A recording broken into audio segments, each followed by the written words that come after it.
सुष्मिता सेन शादी कर रही हैं। उस दिन मुझे एहसास हुआ कि महाभारत क्यों हुई। आज आप गेरुआ पहन लो, आज आपके जीवन की सारी चुनौती खत्म। मुझसे लोग पूछते हैं उत्साह कहां से आता है? शक्ति से। इसीलिए तो बुजुर्ग लोग शादी कर रहे हैं। जीवन मतलब युद्ध। उन्होंने मुझे कभी निराश नहीं किया। सिर्फ किताब लेकर खड़े होने से बहुत बड़ी बात नहीं होती। सिर्फ वेपन लेकर खड़े, महाभारत के युद्ध में अर्जुन के रथ पे शिखंडी खड़ा हो जाता है। भीष्म पितामह इससे क्या लड़े? हथियार उसके भी हाथ में है, लेकिन वो मानते नहीं उसको। जीवन में एक और अहम बात है, वो है व्यक्तित्व। व्यक्तित्व का मतलब बदमाशी नहीं होता।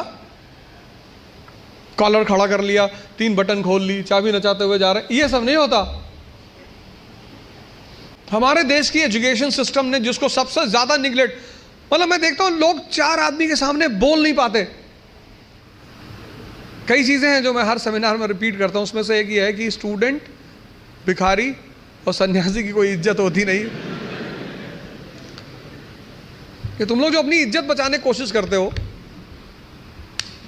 अपने स्कूल में किसी कारणवश पकड़े गए, कार्रवाई हुई हमारे ऊपर, तो मेरी माताजी ने कहा घर में कि कुल का नाम खराब कर रहा। तो मेरे पिताजी ने बड़ा अच्छा जवाब दिया, बोले कौन सा मुगल कुल है कि हमारे कुल का भारत में बड़ा नाम? बोले कोई बात नहीं बेटा, जाओ, तुम हो गई गलती तो कोई बात नहीं। स्टूडेंट, तुम जहां भी सीखने जाओगे ये सब कॉन्सेप्ट लेकर, मैं तो क्लास में देखता हूं 500 लड़के 600 लड़के बैठे होते हैं, सवाल ही नहीं करते, एक दूसरे का चेहरा देखते हैं। जब तुमको तुम्हारी एजुकेशन इतनी हिम्मत नहीं दे पाई कि तुम भीड़ में खड़े होकर प्रश्न कर सको, तो वो एजुकेशन तुम्हारी जिंदगी को कैसे बदल सकती है? अगर तुम पढ़े लिखे हो, शिक्षित हो और तुम सवाल नहीं कर सकते, भाई तुम सवाल, यहां इतने सारे लोग बैठे, अगर तुम कोई क्वेश्चन पूछते हो और लोग हंसते हैं, क्या फर्क पड़ता है? लोग सिर्फ मुर्दों पे नहीं हंसते। तुम अगर जिंदा हो, तुम जिंदा हो तो लोग तुम पर हंसेंगे। तो एजुकेशन कम से कम इतनी तो क्षमता दे कि मैं पूछूंगा हाथ उठा के। कितने लोग आते हैं कोचिंग करने, वो कोचिंग से वापस चले आते हैं, वो अपने डाउट्स पूछते ही नहीं क्लास में, टीचर से मिलने ही नहीं जाते। और दुनिया में राइज करने का सबसे अच्छा साधन है बेइज्जती। जो तुम मोटिवेशन ढूंढते हो ना, वो इसीलिए ढूंढते हो क्योंकि तुम्हारी बेइज्जती नहीं होती। जिसकी बेइज्जती होने लगेगी ना, उसके अंदर आग लग जाएगी कि तुमको दिखाएंगे अब। और तुम उसी चीज से डरते हो। भाई तुम क्लास में टीचर पढ़ा रहा है, तुमने कोई सवाल किया, टीचर ने डांट के बिठा दिया, बदतमीज कहेंगे, बच्चों जैसे सवाल करो, भगा देंगे क्लास। पूरी क्लास हंसने लगी। कितनी आग लगी अंदर कि मास्टर आईएएस बनेंगे, बंद कराएंगे तुमको, कुछ भी हो जाए। तभी तो पढ़ोगे। या तो आप हंस हंस के लड़ोगे या रो रो के लड़ोगे। जीवन मतलब युद्ध। 2 लोगों के जीवन में कोई लड़ाई नहीं है। एक चपरासी के जीवन में, चपरासी, कुछ लोग मुझसे कहते हैं मुझे चैलेंजेस नहीं चाहिए लाइफ में। बहुत अच्छा, चपरासी बन जाओ। चपरासी का काम क्या है? साहब के ऑफिस के बाहर बैठा हुआ है, जो भी मिलने आया मीटिंग करा दी, वरना बैठे हुए हैं, क्या फर्क पड़ता है? और वो भी चपरासी अगर ब्यूरोक्रेसी का है, जुडिशरी का है। भाई राजा से मिलने के लिए जो सबसे अहम आदमी होता है वो यही लोग होते हैं, यही इंफॉर्मेशन देते हैं। साहब कितने बजे आते हैं, साहब कितने बजे आते हैं, कहाँ जाते हैं, गोल्फ खेलने कहाँ जाते हैं। और या फिर जो लोग हरिद्वार चले गए, जिन्होंने कहा भैया हमें नहीं बनना आईएएस, हमें प्रधानमंत्री नहीं बनना, हमें कुछ बनना ही नहीं। आज आप गेरुआ पहन लो, आज आपके जीवन की सारी चुनौती खत्म, क्योंकि आपने मान लिया कि आप इस जीवन की लड़ाई में शामिल नहीं हो। लेकिन जीवन का मजा भी तो यही है। और करना क्या है? भारत आज एक दुनिया का ऐसा देश है जिसके पास सबसे ज्यादा युवा हैं। और भारत आज दुनिया का एक ऐसा देश है जिसके युवा सबसे ज्यादा डिप्रेशन में है। इसीलिए तो बुजुर्ग लोग शादी कर रहे हैं।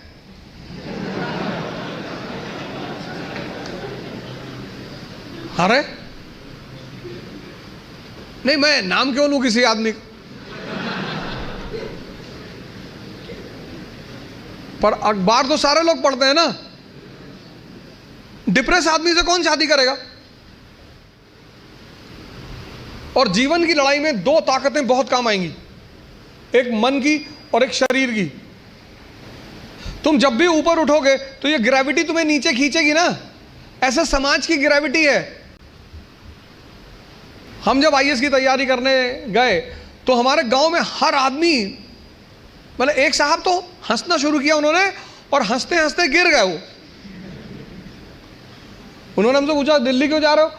अब मेरा दिमाग खराब था, मैंने कह दिया मैं आईएएस की तैयारी। बोले आईएएस? फिर वो हंसने लगे और हंसते हंसते वो गिर गए।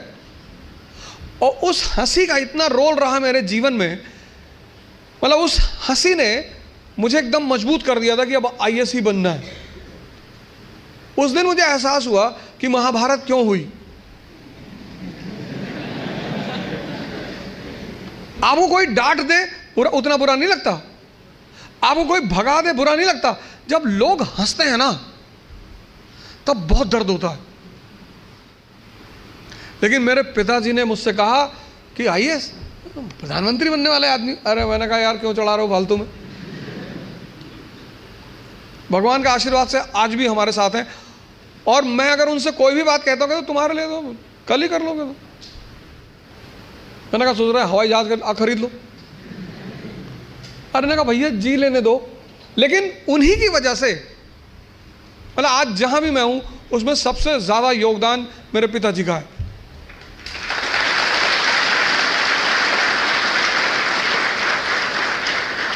और वो योगदान क्या है सबसे बड़ा? उन्होंने मुझे कभी निराश नहीं किया। हमेशा हर चीज में, अरे तुमसे क्यों नहीं होगा, तुम ही करोगे। मैं जब सेमिनार लेने निकलता हूं तो आमतौर पर उनसे बात कर लेता हूं।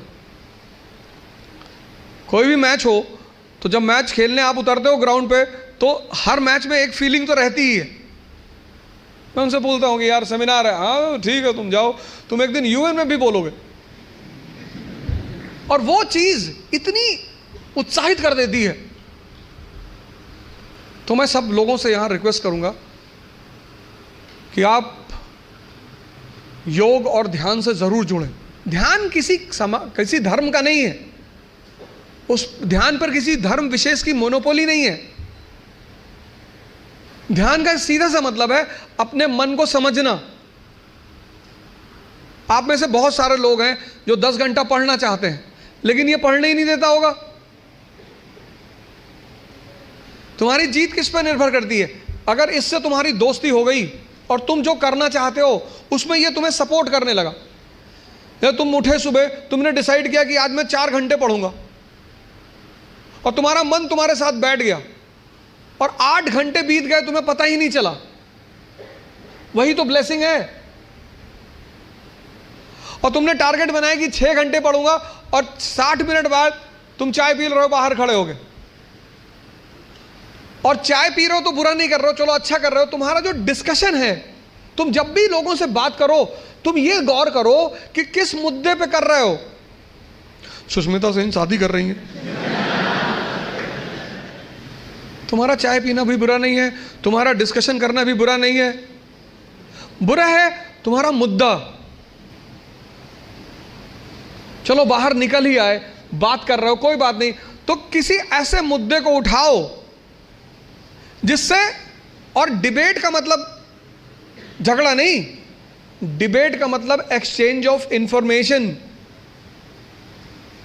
पूरी जिंदगी तुम ये कभी नहीं कह पाओगे कि अब मुझे सब कुछ आता है, और जिस दिन तुमने ये कह दिया किसी मेंटल हॉस्पिटल जरूर चले आना। अपने आप को ताकतवर बनाओ, फिजिकली और मेंटली, क्योंकि यही ताकत तुम्हारा उत्साह बनेगी। पीवीआर की टिकट लेनी है, लाइन में खड़े हो तुम, और तुम्हारी हाइट है 6 फीट और वेट है 250 kg, तो तुम लाइन में कभी नहीं जाओगे। ताकत है ना शरीर में, उत्साहित हो तुम, लाइन के आगे चले गए। तुमको पता कि अगर कोई झगड़ा करेगा सबको मारेंगे। मुझसे लोग पूछते हैं उत्साह कहां से आता है? शक्ति से। ये जो एंथुजियाज्म है, ये जो कॉन्फिडेंस है, ये ताकत का खेल है। अपनी पढ़ाई के साथ जिस चीज को तुम निगलेक्ट करते हो, जो निगलेक्ट करते हो, तुम उस पर ध्यान ही नहीं देते, वो चीज है तुम्हारी पर्सनैलिटी। पढ़ाई के साथ साथ जो इक्वली इंपॉर्टेंट चीज है वो है पर्सनैलिटी तुम्हारी। दोस्तों, अगर आप मेरे चैनल पे नए हैं तो चैनल को सब्सक्राइब कर ले, ताकि मैं हमेशा ऐसे ही मोटिवेशन वाली वीडियो आप लोग के बीच लाता रहूं, और जितना अच्छा से अच्छा वीडियो हो सके मैं आप लोगों के लिए इस चैनल पे अपलोड करूं। तो दोस्तों, चैनल को सब्सक्राइब कर लें। जिस भी टॉपिक पे आप वीडियो चाहते हैं कमेंट करके बता दें, मैं उस टॉपिक पे वीडियो लाने की पूरी कोशिश करूँगा। धन्यवाद मित्रों, फिर मिलते हैं अगले वीडियो में। तब तक के लिए जय हिंद।